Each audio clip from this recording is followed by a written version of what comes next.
Hi again. Just wanted to make sure I had the right paper.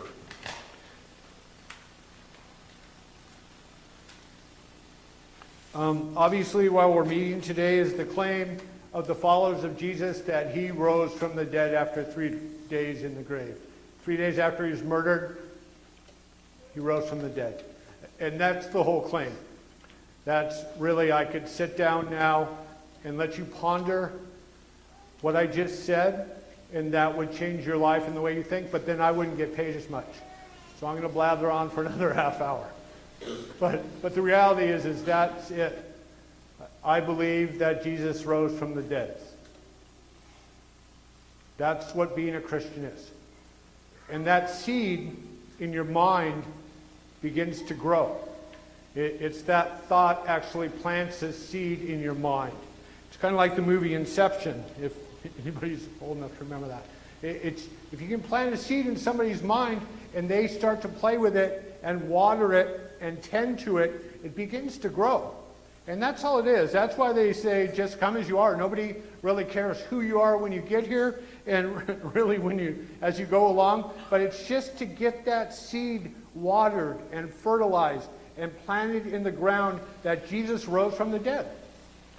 And so that's the whole, I'm not trying to give a persuasive argument about anything concerning your behavior, just about your thoughts.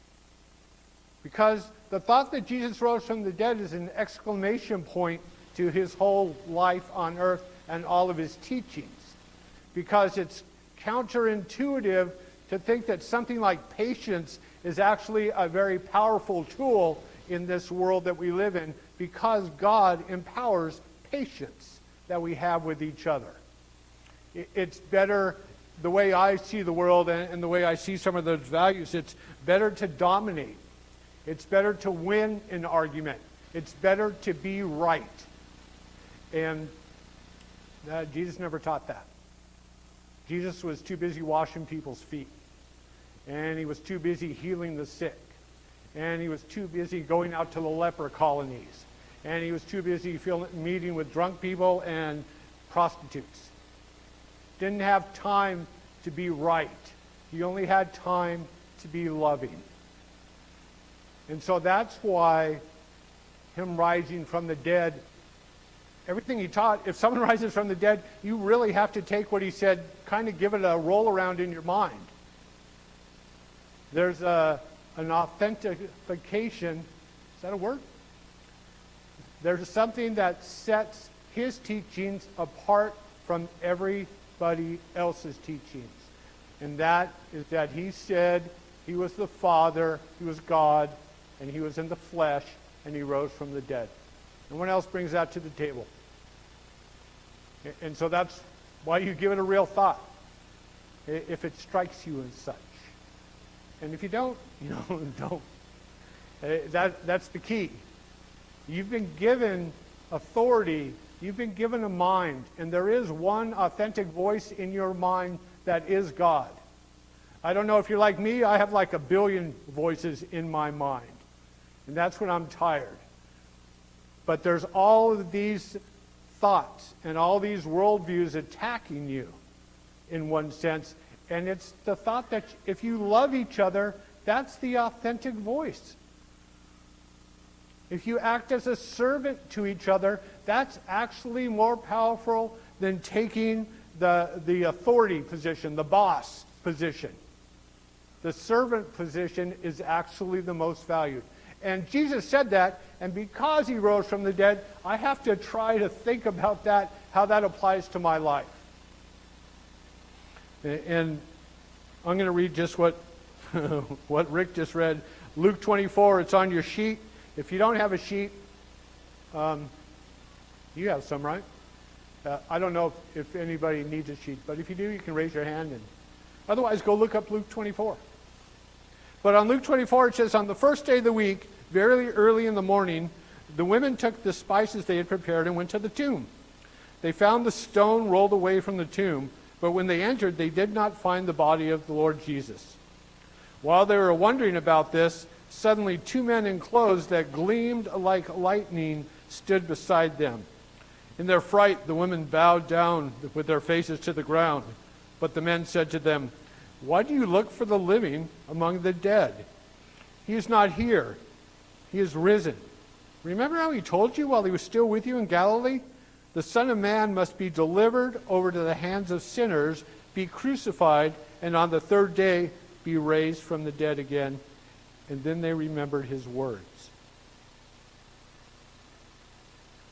And that's a problem with me and some of my pursuits and things is I look for the living. I think that certain things like being impatient or calling people ignorant or labeling people and things like that, I think that somehow is going to bring me life or sets me apart.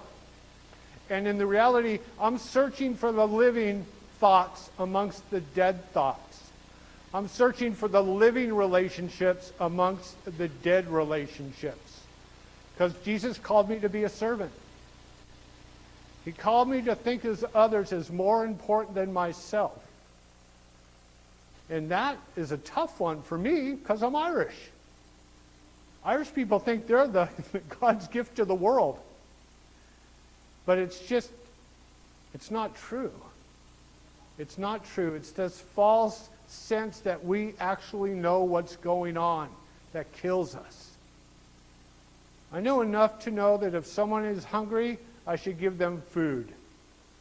If they're cold, I should give them a coat. If they're in a hospital, probably a visit would help. If they're sick, they might like a meal. I mean, that's where my knowledge, that's as high as it goes. Because that's what Jesus taught. In his upside-down kingdom, it's actually the servants that are the ones that are most valued.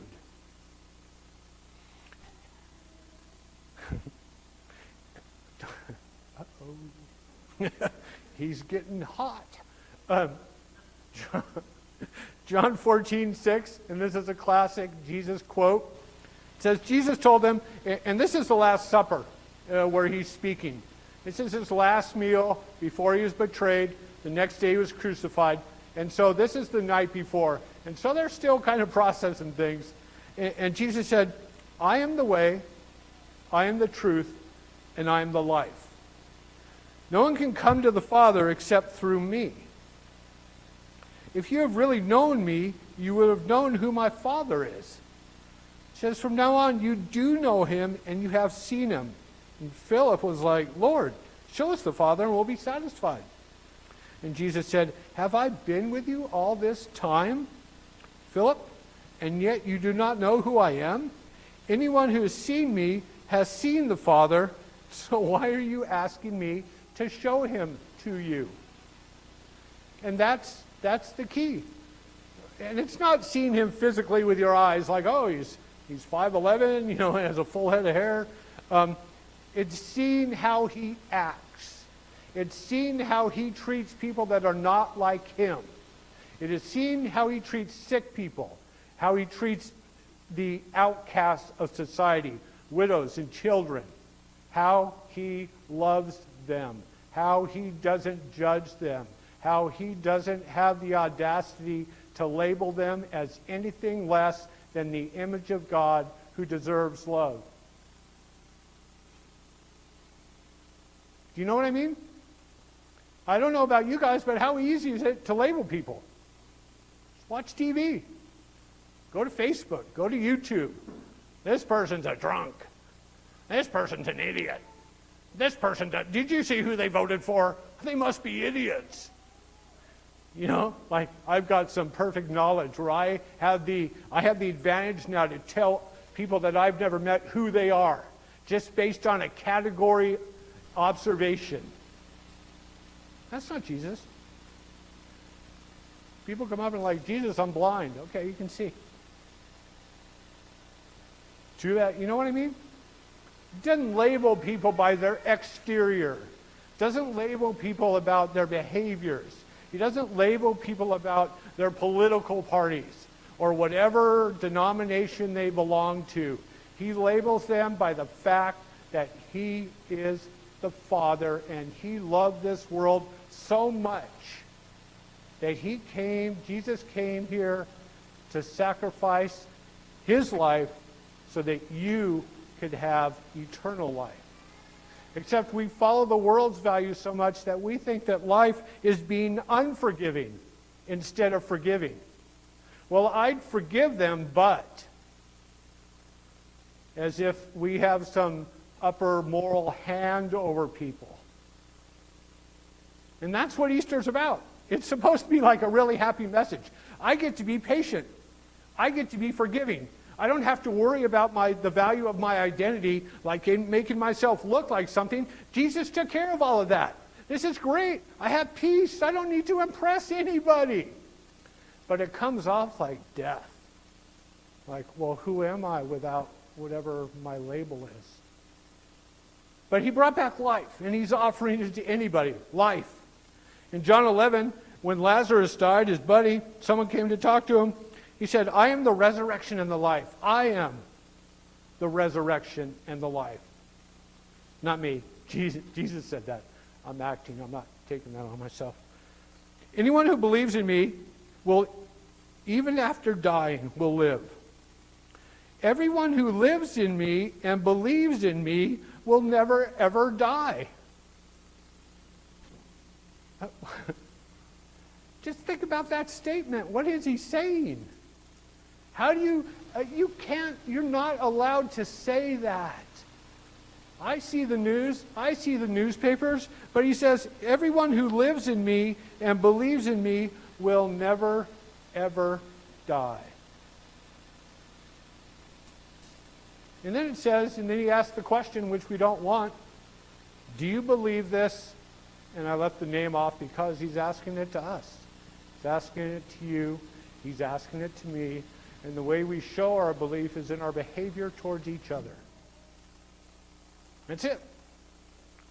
In fact, the whole thing is kind of set up in this framework. If you love the Father, then you love Jesus.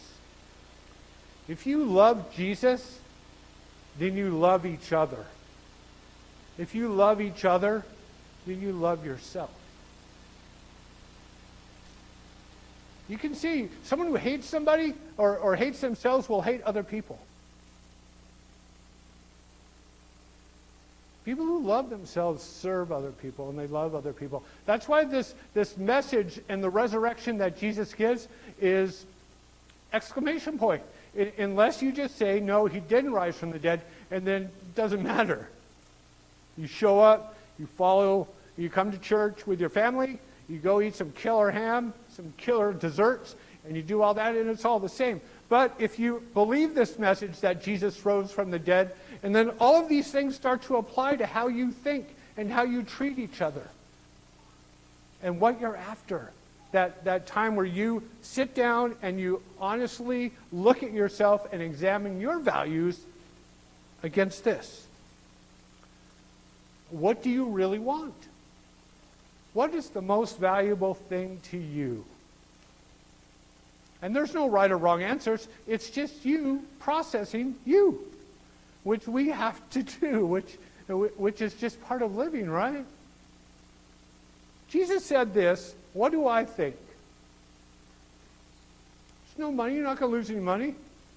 Not going to lose any time. 5 minutes with a cup of coffee somewhere. Just entertain the thought. That's how following Jesus is. That's why he said he was the life. He said he was the truth. He said, I am the truth. And here's in Matthew 22, someone was questioning him, and Jesus said, here's the truth. You must love the Lord your God. And Lord there is Yahweh, because it's all capital letters. That's for any Bible geeks in the room. It's hard to say, blessed be the name of the Lord, when you don't say his name. It's blessed be Yahweh, the God of Israel. Jesus, Yeshua, means Yahweh is my salvation. It's Joshua. And so that's just for the Bible geeks and the nerds. It says, You must love Yahweh your God with your whole heart, all your soul, and all your mind. This is the first and greatest commandment. But we'll call this second, but it's equally important. There's another commandment. Love your neighbor as yourself. The entire law and all the demands of the prophets are based on these two commandments. The entire law, and when I mean law, I mean how you judge yourself and how you judge other people. We ain't even going to go to the written law and stuff. You know, observing red lights, not going over the speed limit, all of that stuff. I'm just talking about when you're at a table with other people, what laws are in your head that demand that they act in a certain way? How do they have to act to impress you so that you feel comfortable? Jesus seemed to have a really cool time generalizing his love over the whole spectrum of humanity. Didn't really matter what color their skin might be. Didn't really matter what their political party might be. Didn't really matter where they were from, whether they were rich or whether they were poor. What denomination they belonged to. Did they read 10 chapters of the Bible a day, or did they read 10 words every month if they're lucky? It doesn't matter. It's how you love people. It's how you love people. That's the truth. That's how he lived. And when he rose from the dead, that proved that what he said, he wasn't lying. Life is in how we love each other. Life is in how we serve each other. Life is when we see ourselves as servants rather than some kind of thought leaders. He also said he was the way, which is the path. And it says God is love. The Bible says God is love, which is a generic term open to interpretation. Which you just take your own version of love. Well, I loved him, so I punched him in the face, which is probably not a very loving act. I love him, so I stole that last cookie, so he didn't eat it. I ate it for him, because I'm a giver.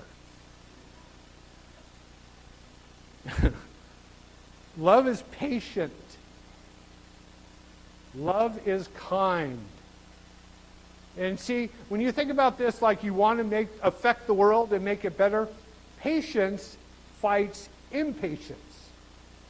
So no matter what you think your reach is into the universe, when you're patient, you are fighting against someone who's impatient. You don't have to be in their face. You don't have to be right. You have to be patient. Kindness. Love is kindness. Kindness fights unkindness. Because there's enough unkindness in the world. So I think I'm going to fight for Jesus' kingdom and try to be kind as much as I can. Love is not jealous. You're happy when other people get some kind of reward for their efforts, or even not for their efforts. You're happy when something goes right for someone else, instead of like, well, I could have done a better job than that. They're not boastful. I boast. I tell everybody I'm Irish. Can't help that. Still working on that one. There's nothing to boast about in terms of like you did it. God has given each of us unique gifts. Unique gifts. I never really wanted to be on this side of the microphone, but I love doing it. I love fighting for Jesus' kingdom. And so he's asked me to do this, and so I do it. He's going to ask somebody else to paint. He's going to ask somebody else to sing. He's going to ask somebody else to use a hammer and nail nails into a board. He's going to ask somebody else to use a computer. He's going to ask someone else to take care of an autistic kid. He's going to ask somebody else to cook, somebody else to call, somebody else to text, somebody else to visit sick people, somebody else to head mission. He's going to ask us all to do something where we can help the world and fight for right, for good. It's not under any flag. It's not under any constitution. It's under a cross. It's under a cross. It's under the image of sacrifice. That's when he rose from I didn't make this up. When he rose from the dead, that's what happened.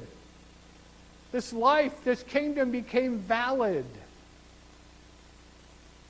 Became valid. It says, this is a good one. Proud, rude. We all know how to be rude. But how about this one? Love does not demand its own way.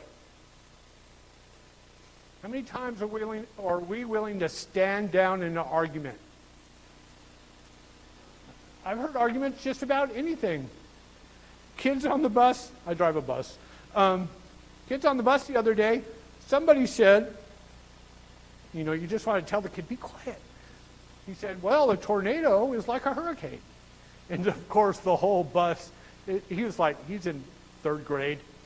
And so they're all just erupting. No, it's not. Nah. And then so he, rather than, seeing the obstacles, he doubled down. No, it is. And the whole bus for 20 minutes is just like hurricane versus tornado. Are they alike or not alike? One, is just hilarious. But people are getting mad.